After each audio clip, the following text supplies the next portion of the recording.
Hello, everyone, and welcome back to Rotten Tomatoes is Wrong for a super special episode that's going to be harkening back to a former Spider-Man, and we're also going to be talking about the current Spider-Man, and we're going to be doing that with a great guest, and as always, Jacqueline Coley is joining me. Jacqueline, do you want to talk about how your team's in the playoffs, or do you just want to talk about how great you and I both are at Wordle, the new sensation that is sweeping internationally?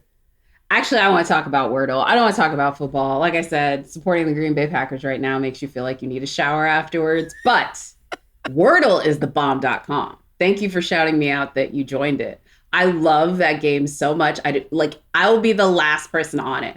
Wordle is about to be my MySpace. I will be there past when anybody else thinks it's cool. I don't care. I love those. I love those puzzles.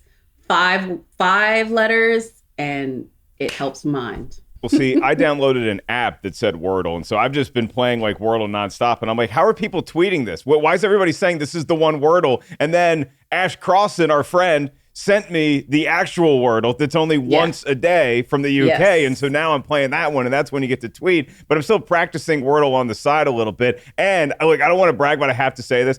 Words with Friends, I've been playing it against my mom for years. My mom kicks my ass routinely. I beat her 4 times in a row. I am feeling it.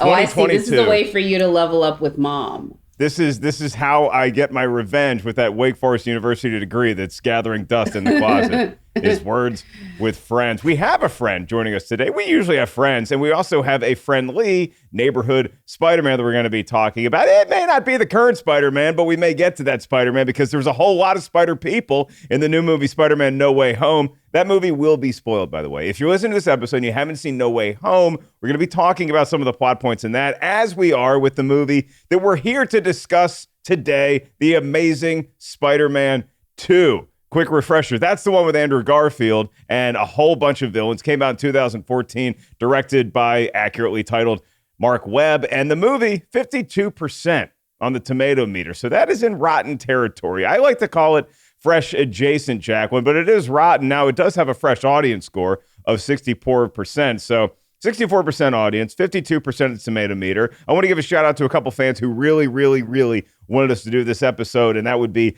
Edgar Dioniccio and Nicholas Bayfield. They said, hey, talk about Amazing Spider-Man 2. It's a perfect time to, because Spider-Man No Way Home still in theaters. And with that, we welcome in the co-creator of the World Girls show. You can catch her live daily on Live at the Roxy. She is a returning champion to the Rotten Tomatoes is Wrong show. Roxy Striar, have you ever been more excited to be on the show talking about a movie than with The Amazing Spider-Man 2? No, I've never been this excited. The text message I received from producer Lucy asking, is there any chance you want to talk about Amazing Spider-Man 2? I have been waiting before the movie even came out. I feel like I've been waiting my whole life to be this excited about anything ever. I was born to do this. I'm not even kidding you guys. You'll hear. You'll find out. Oh my gosh. Yep. Wow. I'm here. I'm ready.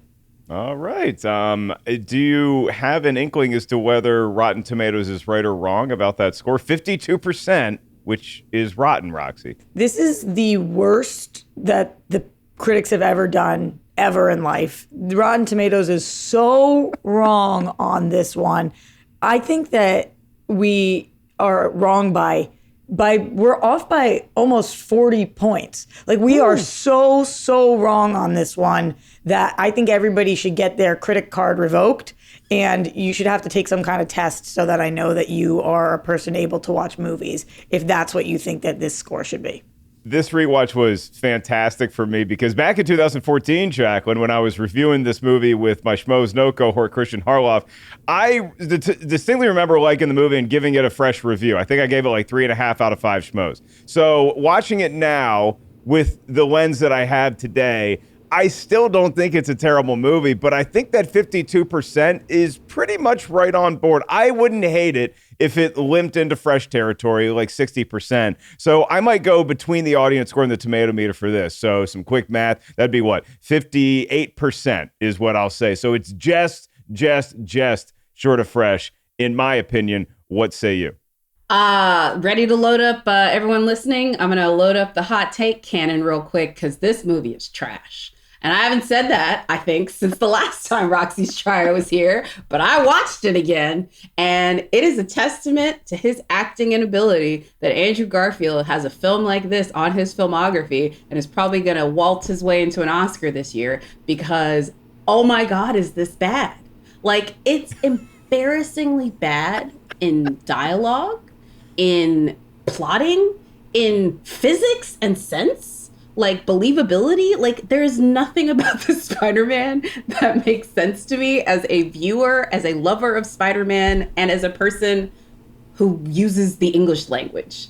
Oh my God, is this bad? And no, it should not be 52% because that would make this movie, by critic and Tomatometer standards, better than The Eternals, which is still an injustice that movie is rated as low. It is sunk even lower. It is now 47%. And I cannot live in a world where this movie is rated higher than that, than Constantine. I knew that Constantine was coming. I knew it. I'm done with this movie. It's bad. Oh, this is going to be fun. I love when Producy Lucy lets me play referee between somebody who loves a movie and somebody who hates a movie. And look, I also think that my meh take on Amazing Spider-Man 2 is a strong take. So we're going to get into all of that. We're going to talk about the movie, some behind-the-scenes stuff, and how some of the characters from Amazing Spider-Man 2 we maybe have seen recently and how we felt about that and more coming up in just a bit. But first, Jacqueline, you get to give us the synopsis. What is Amazing Spider-Man 2 about, and how great is Rhino? Yes, Jacqueline, please tell us all about the movie, the amazing movie. Oh my God! I'm sorry, Roxy. I don't want the listeners to get a spin on this because Jacqueline might have a slight tinge of negativity when giving a synopsis. I'm ready. Actually, I'm not even going to be negative because I don't want to pain everyone through it. Listen, Peter Parker is back, played by Andrew Garfield. His girlfriend's Gwen Stacy, the most surprised valedictorian in the history of valedictorians. It's almost like she didn't know she was the valedictorian. Her dad told him last movie, stay away from my daughter. He listened to that for all of no seconds. And he's back to trying to solve the mystery of his father's death. And we've added every villain possible. We've got Electro. We've got Green Goblin. We've got Rhino for reasons beyond sense. I think Paul Giamatti owed Mark Webb money. It's the only reason why I could think that he was in this film. But look, Harry Osborn dies. Peter Parker is trying to figure out whether or not he's going to be able to be Spider-Man and have a life. Now we have Harry Osborn taking the Green Goblin mantle, and all of this is happening while, Peter Parker's trying to be a post-high school teen. There's a whole bunch of very confusing stuff having to do with Peter Parker's backstory, but needless to say, it all results into a huge villain fight towards the end that results in Gwen Stacy dying, proving yet once again that Peter Parker should have just listened to Dennis Leary and stay away from the girl, but he didn't, therefore killing her and ending this franchise, thankfully, so that we could go and get Tom Holland. Cheers, kids. When I left the theater, I was on board. I was like, give me another one with Andrew Garfield. Let's see what the critics had to say at the time of the release, way back when we were all in high school in 2014. This is our segment, 2 Minutes with Tim, courtesy of expert review curation manager, Tim Ryan. Take it away. 2 Minutes with Tim. Superhero movies have to pull off a tricky balancing act between soaring adventures and a more down-to-earth human factor. And a lot of critics said that while Andrew Garfield and Emma Stone gave The Amazing Spider-Man 2 a beating heart, the actual superhero stuff was a bit too messy and overblown. The Amazing Spider-Man 2 is rotten at 52% on the Tomatometer with 312 reviews, and it has a 64% audience score. So what did the critics have to say? In a rotten review, Lisa Kennedy of the Denver Post wrote, "The trouble with director Mark Webb's disappointing sequel is that it wants to have it both ways, to take seriously human connection and loss and also spin the spectacular and pulpy. Spider-Man 2 never locates that sweet spot." However, in a fresh review, Jocelyn Novak of the Associated Press wrote, "Garfield is a sensitive actor who brings a quirky blend of intelligence and goofiness to Peter Parker. As for Stone, she's just so darn charming." The Rotten Tomatoes critics' consensus reads, "While the cast is outstanding and the special effects are top-notch, the latest installment of the Spidey saga suffers from an unfocused narrative and an overabundance of characters." So that's The Amazing Spider-Man 2. Let's kick it back to Jacqueline and Mark. Wealth and fame, they've ignored. Podcasting is their reward. Back to you, folks.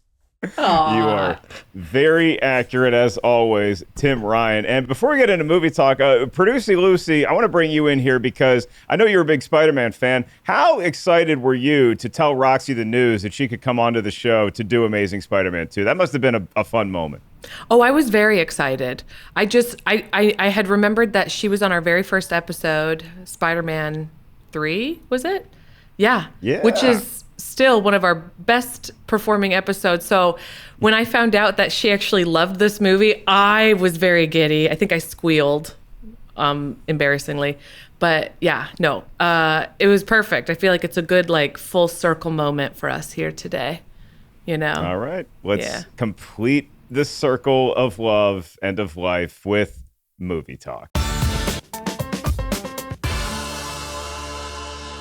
Let's get into it. I don't know that anybody would argue this is the best Spider-Man movie of all time. Maybe Roxy will. I don't know. But this movie, for what it was at the time, again, 2014, it was coming off of this reboot that really felt very similar to the Sam Raimi Spider-Man. And so we're like, well, how are we really separating ourselves? And then the sequel comes out, and a lot like Spider-Man 3, The Amazing Spider-Man 2 just threw so many villains at you right out of the gate. What, for my take, this movie does well is not the villain aspect of it at all. I love the interpersonal relationships. I love seeing Peter Parker and Harry Osborn try to reconnect, the relationship between Gwen and Peter. That was really the strength of the movie for me. Roxy, I think that the emotions in this film get subterfuged by all of the other craziness happening on screen, but I really think that's crucial to the movie and why I like it so much. What about this movie to you? Is there like a specific scene you can point to and say that right there, that's why Amazing Spider-Man 2 is so underrated? Yeah, I feel like critics say this very pretentious line about superhero movies all of the time, where they will say, it was a fine movie, but it's not a Spider-Man movie. And it's like, if it has Spider-Man in it, it's a Spider-Man movie, bro. That's a Spider-Man movie. If Spider-Man's in it, it's a Spider-Man movie. So this movie got a lot of heat for really focusing on the love story element of it. But guess what? I'm a lover of love, a shipper of ships. If you're going to throw me a beautiful love story with passionate chemistry, then that's what I'm going to glob onto. And it's still going to be a Spider-Man movie because it's featuring Spider-Man. So there's my favorite scenes in this movie have to do with Spidey and Gwen. And one of the best scenes is the one where he Web I loves you over the bridge. How are you not going to just like melt your soul into that?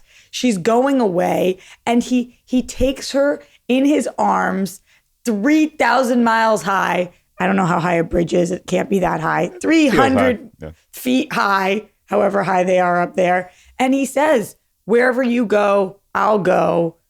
I love you. And we think in that moment, they're going to do it. They're going to make this work. They're going to be together. For somehow, some way, Amazing Spider-Man 3 is going to be in England. I don't know how they're going to pull that off, but like in my soul, I knew that's what was going to take place. He says, you're my path. You're always going to be my path. I'll follow you there. How do you want more from a movie than that? It's like the most beautiful love story of all time. And it's still a Spider-Man love story with Gwen Stacy. Perfect. Perfect moment. Perfect scene. Did you get my message? What message? The message right there. Oh, that. It was you. Don't do that. I couldn't make it out. I'll tell you what it says. It says I love you. Because I love you.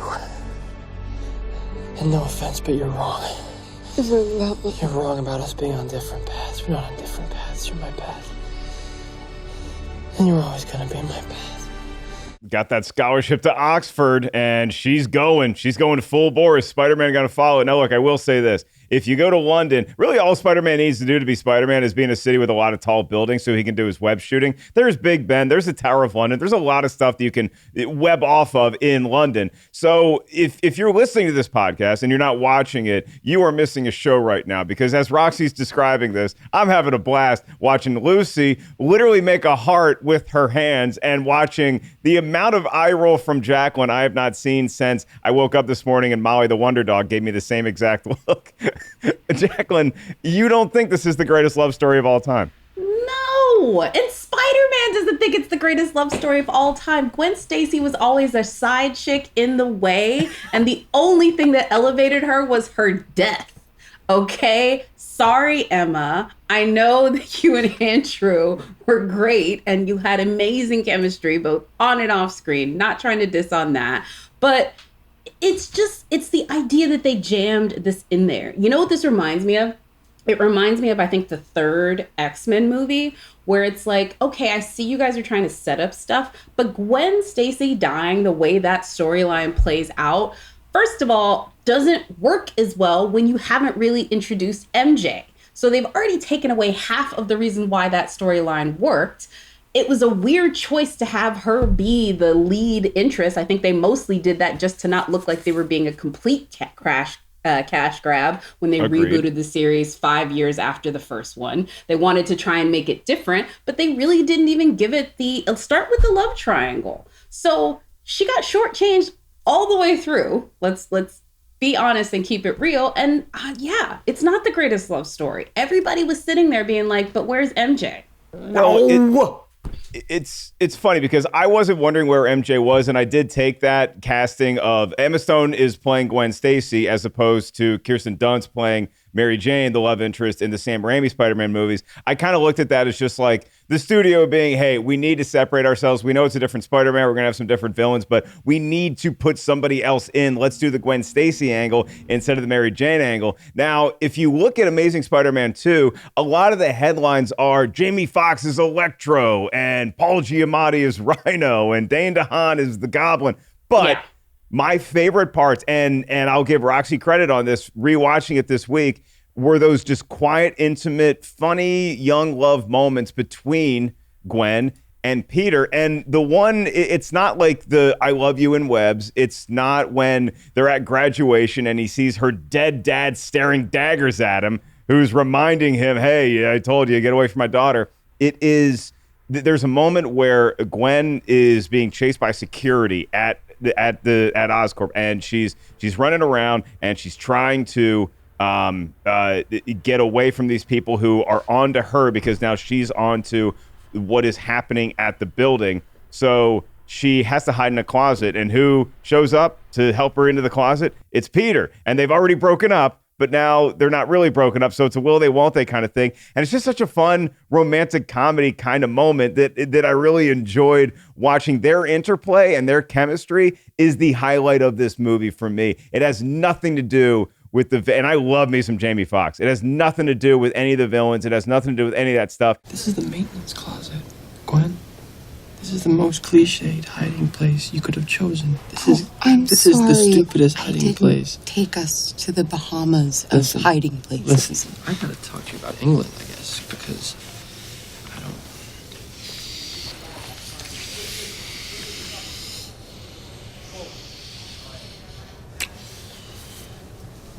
You just kissed me. I'm sorry, I couldn't help it. How'd you like it? I felt a little bit rushed. I know. And so maybe that is more towards Jacqueline's side, where like I came to see a Spider-Man movie, and the best part of it was this like you've got male relationship between Gwen and Peter. That was the best part of the movie for me. What, Spider-Man can't be happy? He can't fall in I love. like He can't live his happy. life. Believably, yes. He can't have a meet cute. He can't have these moments where he's in the closet with his girl and they were and they won't and they Roxy, pretend that I'm they can't with be you. together. He can If be they happy, wanted Mark. to do that, every romantic comedy has taught this. From The Wedding Planner to the latest romantic comedy to hit Netflix, you got to have a triangle. There has to be the dynamic. By deleting MJ, Mary Jane Watson, by taking her out of that, they completely ruined the actual part of it. The only real, you would say, tension between these two is the fact that he's Spider-Man and her dad said to keep away. And because both of those things are roundly ignored throughout most of the narrative, it removes it. This movie is bad and doesn't know where it's going because it doesn't know where it's going. And this is evident by all of the dangling plot holes. Like the opening of the movie with the parents. So good. Where was that going? And then Andrew Garfield standing in front of his like Charlie Day with the like red strings, like here's my family's picture and I'm gonna figure it out. And then we just ignore that for the rest of the rest of the movie. That just stopped. The movie, I guarantee you that Mark Webb could write a Josh Trank style tweet talking about there's a beautiful Spider-Man movie that we wanted to make, and that's not what you get in theaters. But what we got is a jumbled up mess. Like, just tie together the plot outside of Gwen and Peter, and you know that this movie didn't know or care where it was going. Let me ask you this, Roxy. I don't find there to be a single hole. Do you feel like this movie is shortchanged by not having a sequel? Do you feel like they were trying to set some stuff up in this movie that they just didn't get a chance to capitalize on, where it's like, oh, well, we would have made that. We would have answered that question in the third one, but we never got there.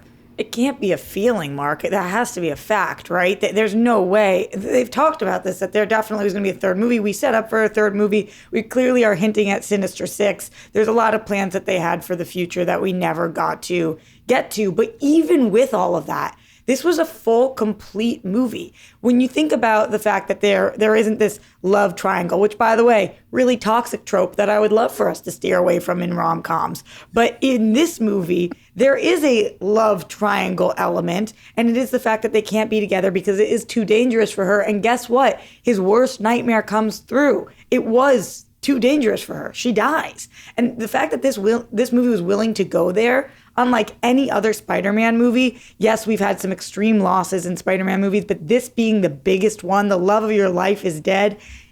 The movie said, listen, we're going to set up a scenario and we're going to say they can't be together because if they are, something really bad's going to happen. And then they ignore that they can't be together and something really bad happens. That's follow through. That's not a loose end. That's a tied bow. I'll give you that. I will give you that all day because that's my other favorite scene. And it's morbid, and I'm sorry, but it is so well done, is the death scene. I'm not rooting for Gwen to eat it. I want Gwen to live and go to London and have a great career. But the fight scene in question where we have Spider-Man and he's battling bad guys, and then Gwen falls and she's falling, and we've seen this 1,000 times where Spider-Man is going to sling his web and he's going to save her just in the nick of time, and it's going to feel like a nice, easy bungee jump down to the surface, but he just doesn't quite get there in time, and it's the sound, kids. I can still hear it in my head. It's the sound of the skull hitting the concrete, and you're just like, ooh, she is at least going to be in the concussion protocol. And it turns out they had to cart her off the field, Jacqueline, because she was dead. That didn't do anything to you emotionally? Were you already checked out by that time? It absolutely did something for emotionally. I'm not trying to say that it isn't. Okay. That's a P.F. Chang's dinner, but we could have had Nobu. As I'll say this again for my Witcher episode. It's not bad. It's an Outback Steakhouse. But we could have had, the good nicest steakhouse in town. You know what I mean? Like Del Frisco style. Like we missed it because let's think about it this way. Here's the what if, which is what they were setting up. Imagine Peter does walk away and he tries to date Mary Jane Watson and he tries to leave Gwen alone. But even though he tries to leave her alone, because she is still in his parental world, she still dies. And he realizes that anybody that he is close to in any way, whether it be he tried to do the right thing and she still died. That real separation, like if he really let her go, because let's be honest, he never let her go throughout the movie and actually did try to move on and then gets devastated and then it kills his idea of ever wanting to be with Mary Jane. That's the way you want to start a third Spider-Man. Then we get a whole Skyfall type Spider-Man show. I'll give you that. Because, Roxy, you got to admit, Peter does not do a good job of actually staying away from Gwen at all. Like, he's like me when I order pizza and I'm by myself and I have like a couple slices of pizza and I'm like, all right, I'm done.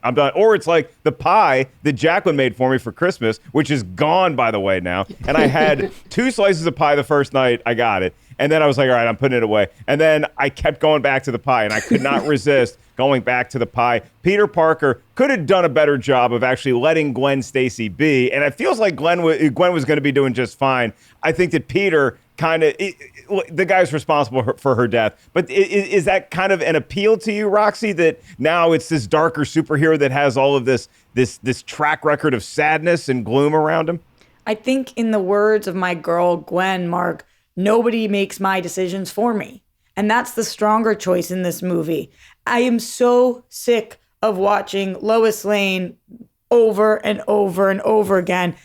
Superman got to come save her. Nope, there she is in the water. Aquaman's got to come help her. Nope, Lois just can't do anything. Just woe is me, Lois Lane. And I have a lot of love for Lois, but I don't want to see her again. And I don't want to watch Gwen be Lois. I want to watch her to say things like, nobody makes decisions for me. I make my own decisions. I'm a grown woman. And she chooses to come back. He webs her hand to a car. And she says, no, I'm going to fight through this. I'm going to be here. We're a team. That's not him deciding anything for her. Yes, he wants to be with her, and he's deciding for himself that that's his choice. But then, as a grown adult, she's saying, my choice is to be with you. That's what a mature love is. That's what it should be. We shouldn't be watching these superhero movies and rooting for these love stories where the superhero gets to decide we're together or we're not together because they have powers. Isn't a relationship based on two people making a consensual choice together? I think it is two people making a consensual choice together. I'm not trying to say that isn't, but let's be honest. He never really makes a choice. He's just 1 foot in, 1 foot out the whole movie. He speaks, oh, I love you, we're together and we're a team. And then the whole time he's conflicted about the promise that he made to her dad and all this other kind of stuff. Just please grasp this though. I get what you're saying. But we haven't talked about any of the other stuff. Like, how does Electro become a villain? Like, y'all just want to focus on Emma and Andrew Garfield, and I get it. They're the shiny toy, and they work, and they're awesome in this movie. But the best they are, it's still lesser than what it could have been, and it does not, like, take away the stench of all of the crap that is around them. What powers does Electro have? Like, just give me that. So Electro is such a conundrum for me because, again, I love Jamie Foxx, one of my favorite actors of all time, going all the way back to In Living Color. I was so excited when he was cast in this role, and Electro is such a cool-looking character, and it's a very interesting power. And it's one of those things where he's got a very Edward Nygma kind of angle where it's like you're this genius and you're sort of reclusive and you're not really good with the other humans, but now we give you all this power and you're suddenly manifesting all of it in this very dark and dangerous way. And those are the scenes, Roxy, for me, that just didn't really pay off the way I wanted it to. And I will give Christian Harloff all due credit. He's the one that pointed out to me when we were reviewing this movie how ridiculously stupid every extra is in this movie, because when there's a massive fight scene between an electrified villain and Spider-Man, they're all just standing behind a barricade like 10 feet away, just like, oh, this will be a fun fight to watch. It's like, no, you're in danger. Run as fast as you can the other way. What villains worked the best for you, Roxy Striar? So I want to preface this by letting you guys know that my favorite part of the prequels is Hayden Christensen. And I don't say that for shock factor. I say that because for years and years after watching this movie, I have been confused with what you guys are all seeing. I feel like I live in a different planet. I live in a planet where Dane DeHaan is so talented. Yeah. And his Goblin is so good. I live in a world where Electro works fabulously. So I don't get what you guys are seeing. I live in a world where I feel so lucky that we had Rhino in this movie as like just an extra little T. There was no part of the Rhino storyline that everybody freaked out. Why is Rhino even in this? How about we say thank you so much, Rhino? Thank you so much, Paul, for dropping by. What a fun little nugget that was. It's bizarre to me that people say this movie was fully loaded with villains and it didn't work, but then we love No Way Home? Fully loaded with villains. Okay. What are we talking about? We knew why they were there. And they all made sense to be there. They literally said, hey, this is the premise of too many villains in the movie. This was too many villains, and Harry Met Sally, and the mystery solving of the parents, and a little corporate science espionage just for good measure, and the prodigal son. Like, just how many stories are you going to put in here? Look, I get it, Roxy, but let me just say, I don't want to be too rough on this because I know some people love this movie, and I do love that Andrew Garfield has gotten the redemption, because I agree with you and Mark 100%. The one thing the Amazing Spider-Man series gets correct is casting. I do not disagree with a single casting, going back to Dennis Leary in the first one and Paul, I forget who played Lizard in the first one, but everybody who is cast is great.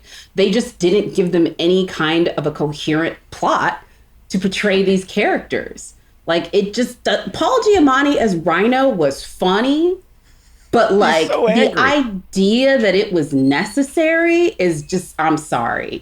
Roxy, I will say this. I think you have mom goggles when it comes to this movie and all Spider-Man movies to a certain degree. You know how like Lucy will back me up on this. As a mom, it's your little you. Everything they do is precious and gorgeous, and you will never see them anything less than the most amazing, talented person on the planet. Don't let anybody tell you any different unless it's about one of your other children who are equally as great. That's what moms are supposed to do. Roxy, you have mom goggles on this movie because, girl, there are problems. I hear you. And while I might have mom goggles, I want to keep them on because I want to live in a world in which Electro's storyline breaks my heart. Watching somebody who wants to be seen, that is his whole goal. He's dying to be seen, and he gets that across. And when we have that elevator ride with him and Gwen, and she remembers his name, and that to him is the biggest thing in the world, I'm sold on this character. I get the whole thing. When his face is being plastered on all the billboards and he's realizing he's making a mess of things, but he can't help himself because his whole life he has just been in the shadows and nobody's noticed him. When Spider-Man, his idol, doesn't remember who he is after saying to him, I need your help. Come on, like this is one of the great Spider-Man villains that rips me to shreds to watch him go through this because they genuinely built up his story. They spend time with him saying, here's why you should care about him, because he's all of us. He's all of us who have felt left out on the playground or like we weren't noticed or picked on or not seen, who had a little bit of hope left, but then on our worst day, that hope turns to trash. This was such a moving storyline that people for some reason have forgotten about or say things like, it was just one of the villains and it was so not well done and he looked so stupid and what was with the gap in his teeth? What are you guys paying attention to? I'm thinking about this poor guy. And it was his birthday. Oh, yeah. It does break my heart to a certain extent. And I think the look of Electro is awesome. And I think that that's one of the reasons why fans who, even if you weren't necessarily as big of a fan of this movie as Roxy is, I think that there were so many people that were looking forward to the possible return of some of these characters in Spider-Man No Way Home. And so, like I said, we are going to talk about that movie in depth a little bit too. So I hope everybody listening has seen it. Roxy, I love the point you made about why are people crapping on Amazing Spider-Man 2 having too many villains, but not No Way Home, because I do think that there's a lot of folks out there that were watching Spider-Man No Way Home with Jacqueline's mom goggles, because I don't think that's a perfect movie. I have a lot of problems. I'm a one universe guy. I'm not a multiverse. I can have fun with an Into the Spider-Verse. It's animated. It feels fun. It feels light. It felt like the multiverse to me feels like an excuse to get a lot of just former villains and highlights of previous Spider-Man movies into a movie together. Having said that, I had a lot of fun with it. And I will say, it was great seeing Jamie Foxx again. It was great seeing Lizard again, Rhys Ifans. It was great seeing Andrew Garfield, who I think there's an argument to be made is the best Spider-Man of them all. So, Jacqueline, I'll start with you, then I'll pivot back to Roxy. What were the parts of No Way Home that reference Amazing Spider-Man 2 that worked for you, if there were any? I think the best, and this is maybe a little bit on the nose, was when Toby turns to Andrew and says, you're a good Spider-Man. Like, I've seen, like, you're an amazing Spider-Man. You're an amazing Spider-Man. Yeah. There you go. Thank you. I don't want to screw up the line. I think I've seen a few movies now between Ghostbusters and Amazing Spider-Man No Way Home and the new Scream movie, not to give anything away, where the writers are very plainly voicing the feelings of audiences in clever, meta, sometimes very Matrix is another example of this, where they are literally just putting the audience, they're just taking Reddit boards and putting it in a script. And for the most part, I have very little patience for it. But that moment did not feel as cheesy and as forced as I think it could have been if it was handled by lesser actors in a lesser stakes moment. And so as stupid as that was, it really made me, I liked that a lot. And I really liked when both Toby and Andrew, but particularly Andrew, because he lost the most, told Tom Holland's Peter Parker, listen, we've been through the bad side of this, and you're going to learn lessons that we had to learn the hard way if you don't learn them on your own the easier way. And I really loved those big brother moments. And anytime they put Andrew Garfield in a lab coat, that was great. Yeah, Roxy, I was late to seeing this movie, and so I was pretty good at avoiding spoilers, and I appreciate people like you who saw the movie early on and didn't give anything away, didn't ruin anything. But the theme that I saw through a lot of Twitter was how surprisingly emotional this movie was. And so in my head, I'm thinking, oh, well, this is probably just some nice moments between Peter and MJ. But no, it was between Peter and the other Peter and the other Peter. And watching those three, I mean, I thought that Garfield and Maguire might come in and make a cameo, and then the rest would just be them voiceover doing Spider-Man stunts. But no, they're like in the movie. They're like actors in the movie. How rewarding as a lifelong Spider-Man fan was that for you to see? Incredible. I thought the same as you, Mark. I thought that they were going to pop in. It was going to be a really cute moment. The audience was going to cheer and then they were going to leave. But they are in a full act and a half of this movie. This is like a dream of mine and of a lot of Spider-Man fans. And I don't say that this movie was fully loaded to crap on it. I loved Spider-Man No Way Home. I just think that it's unfair that this gets so much love and some of the other movies don't. But for me, going back to the moments that really worked, that referenced Amazing Spider-Man 2, when finally Andrew Garfield, when his Peter catches MJ. Yes. Come on.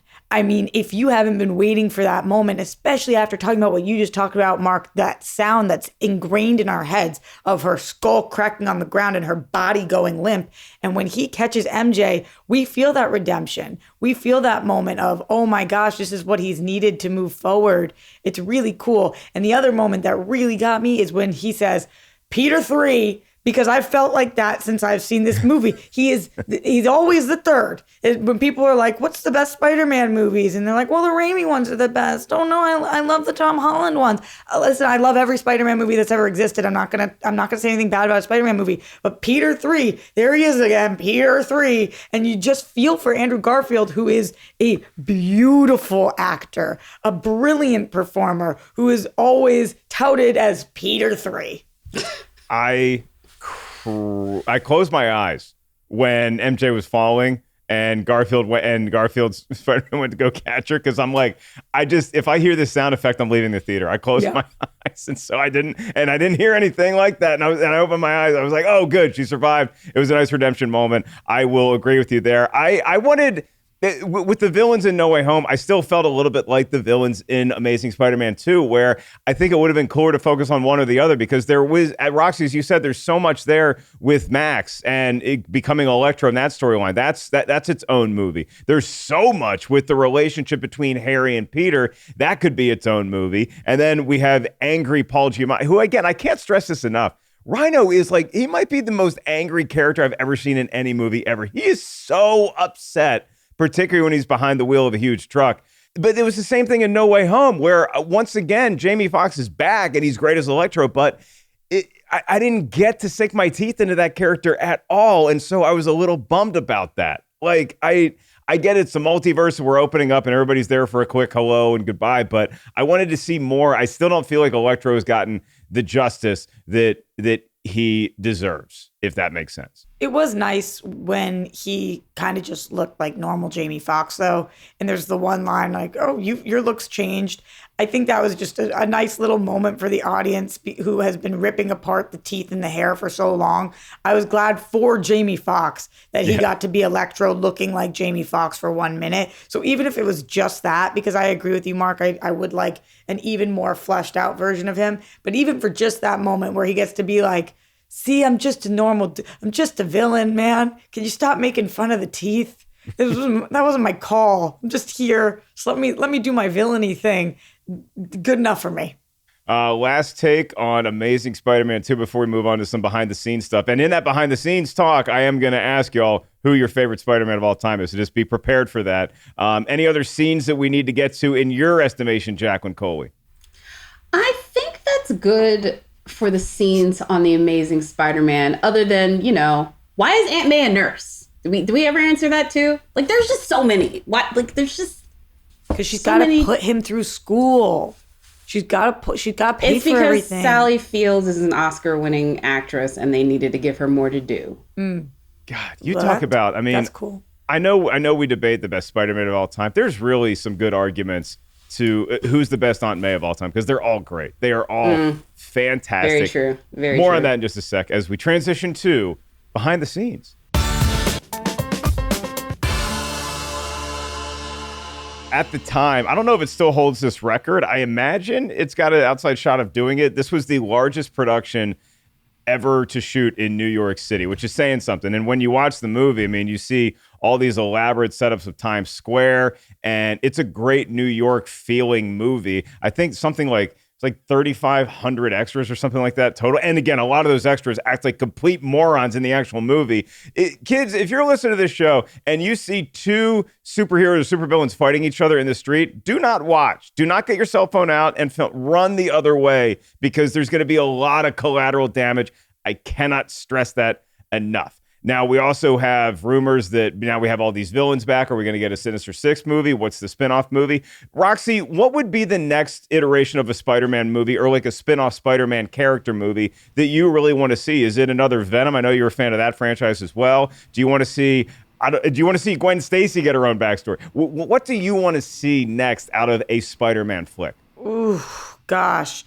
All of that sounds good, but like most people, I'm in the camp that it's definitely time for a Miles Morales live action movie.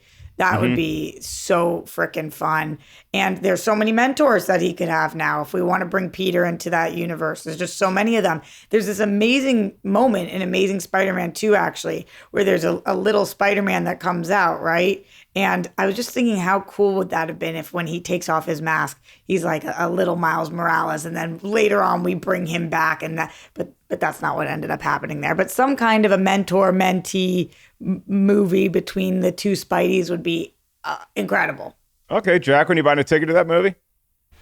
Yes, definitely. I'm definitely buying a ticket to it. I was just thinking a little bit more about Sony. What's really interesting about this movie, I'm a little bit scared. So like Into the Spider-Verse was great. I want to see what they do with the next one. But Sony, before Kevin Feige got on board with this very last effort, are not the greatest on landing the planes sometimes. So I really worry. Is that a shot at Spider-Man's parents? There you go. That's funny. In this version, yes. But I'm a little bit worried. Like, it seems like they're going to keep making movies together, but Miles Morales is not part of the MCU. And let's be honest, outside of Sam Raimi, where they couldn't land the plane, and Amazing Spider-Man, where they couldn't land the plane, are we going to call Venom landing the plane? Like, I don't know. Basically, I'm saying I'm looking forward to Miles Morales if it's in the right hands. If it's in the right hands. So we have these, and really the next movie we're getting in any Spider-Man lineage would be that Morbius movie with Jared Leto. I saw the trailer for that when I saw Spider-Man No Way Home. I'm in, man. I am in on that. I do not know why, but I love the look. I love the vampirical aspect of Morbius as a character. I think Jared Leto, the one thing you can't say, he's going to literally sink his teeth into this role. The hint that we get a Vulture, maybe that becomes Sinister Six. I'm excited for Morbius. You can call me crazy. I think it's going to be awesome. Anybody with me? I'm with you on that. Also, I love how Morbius probably happened because of how angry Jared Leto and Jared Leto's agents were about Joaquin Phoenix winning an Oscar for the Joker. That is absolutely he's like, you think you can do superheroes better than I can, too. That is an absolute hold my beer moment. You are completely right about that. The trailer did get me very excited, but what I'm really hoping, because now this has been pushed to April Fool's Day for its release, I really hope that this movie doesn't exist. That this has been like the big joke that they are about to play on all of us, that for years has been getting pushed back, and we've seen footage, and you get to the theater and it just says April Fool's. Please do that instead. That's the move. They could. So much fun to just watch social media burn that day. It would be so great to be like, hey, you're going to see Morbius, no spoilers. And then everybody goes to see it. And it's just like, dun, see you later. Yes. I'm in. All right. It's such a bad thing to do, but honestly, I'd be excited to see it as well. we do have a debate that is age old, that is not necessarily going to be settled here today, but everybody always wants to know. I even got to do a Versus episode on this. Who is the best Spider-Man? And as it happens with most of my Versus episodes, I really enjoyed writing it. I enjoyed performing it. I cannot remember who I picked. Is it Tobey Maguire? Is it Andrew Garfield? Or is it Tom Holland? Who is the best Spider-Man live action of them all? If you want to go Miles Morales with into the Spider-Verse, totally co-sign that. That's my favorite Spider-Man movie of all time. But my favorite Spider-Man, man, Andrew Garfield's up there. And it's not just because he's so good as Peter Parker / Spider-Man. It's because of how much he loves the character. When he was at Comic-Con one year, he dressed up as Spider-Man and nobody knew it was him. And then he took the mask off and it was Andrew Garfield. That was such a cool Comic-Con Hall H moment. Roxy Striar, who is the best Spider-Man of them all? Is it our guy, Andrew Garfield? All three of the main live-action Spider-Man have been amazing. So no knock on any of them. But when I think of the best live-action Spider-Man, if I'm including Peter Parker in that, so like you're the best at the whole role, I think the one who is the best at the duality of both Peter Parker and Spider-Man is Andrew Garfield. The duality of Spider-Man goes to Andrew Garfield. How about Jacqueline Coley? Okay, so the best Spider-Man ever is Spider-Pig, voiced by John Mulaney, with a very close runner-up for Spider-Pig Noir, which is voiced by Nicolas Cage. Those two are the best Spider people, period. Yeah, sorry. I'm with you. Tobey Maguire had the best Spider-Man at the box office, meaning he made Spider-Man a movie event. Mm-hmm. Andrew Garfield is the best actor we've ever had play Spider-Man, and so therefore played him the best on screen. And Peter Parker is the best Spider-Man that had stories that supported him as Spider-Man. Wait, you mean Tom Holland? Tom Holland. I said Peter Parker. Yeah, I said Peter Parker. Tom Holland as the best Spider-Man. So I know. That's how in it he is. That's the character. But he's had the best story. He had the best performance, and then had the best like sort of box office movie. So for whatever it is, in a certain respect, Tom Holland got stacked up really well and then pulled it off. Andrew Garfield made lemonades out of lemon. And it would be so interesting to see if they could have cast him just a couple of years earlier and if he would have been able to have the MCU type run that Tom Holland did. Just like what amazing things could be a part of it. Not that I don't want Tom Holland there, but who's the best? Who do you think's the best? I don't think it's equal to say because in a certain respect, Tom Holland had a better Spider-Man run altogether all through it. But he also got the benefit of stacking on top of it 10 years of MCU. Cheater, lemon eater. Literally, how are you going to judge that? Like, that's the other reason why. I think Jacqueline's between Tobey and Andrew. Really? I thought she was going to say Tom. It's the three of them are hard to judge because they were on separate things. It's the thing you talked about, Spider-Man No Way Home. Why do people not feel like that one is overfilmed? Because they got to do a shortcut through the MCU and they got to take all of that MCU and the Sam Raimi Spider-Man's knowledge. They actually were able to put them together in a big mountain of poop and he just stood on top of it. Yeah, I mean, look, again, I really liked No Way Home, but I can't stand superheroes being morons, especially Doctor Strange and Spider-Man fighting each other, and then Spider-Man leaving Doctor Strange in some weird multiverse hung up with this guy's a superhero. This guy helped save the universe with you, okay? And Aunt May, are you kidding me? With everybody's get a second chance. These are horrible human beings that you're trying to save, and we're saving 5 people to spite thousands of cops and innocent bystanders in this world who just died, but we don't care about them. Anyway, that's a whole different subject for another day.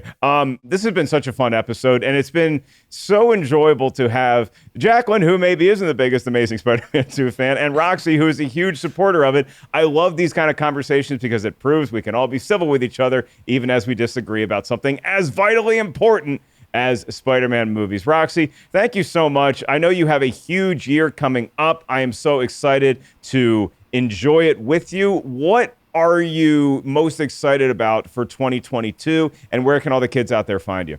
The Whirl Girls. Look, it's on my mug. The Whirl Girls is the thing I'm most excited about. We're live every Wednesday and Sunday, youtube.com/The Whirl Girls, @The Whirl Girls. Roxy, do you have a movie or TV recommendation? I guess Port Charles can kind of count if you just want to make Port Charles your official recommendation to close the show out with.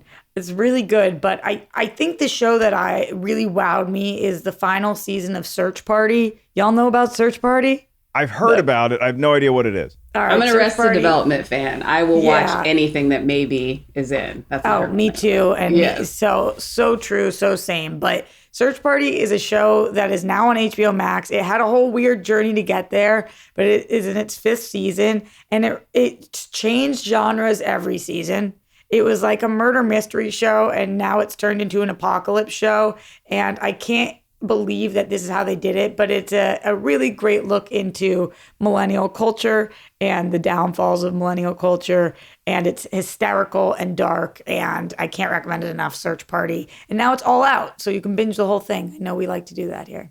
Binge it away, Search Party, and I will give a shout out to Port Charles one more time. Once again, you can email us anytime, rtiswrong@rottentomatoes.com. However you're listening to this podcast, we appreciate it. Subscribe, rate, review, whatever that app likes you to do, go ahead and do that because it just makes Jacqueline and I feel all warm and cozy. So for everyone here at Rotten Tomatoes is Wrong, our incredible engineer, Brian Perez, producing Lucy, our very special guest, Roxy Striar, good luck with your Patriots in the playoffs. Jacqueline, good luck with your Packers in the playoffs. And as for me, I'm merely Mark Ellis, and my team gets a new nickname February 2nd. Will it be the Groundhogs?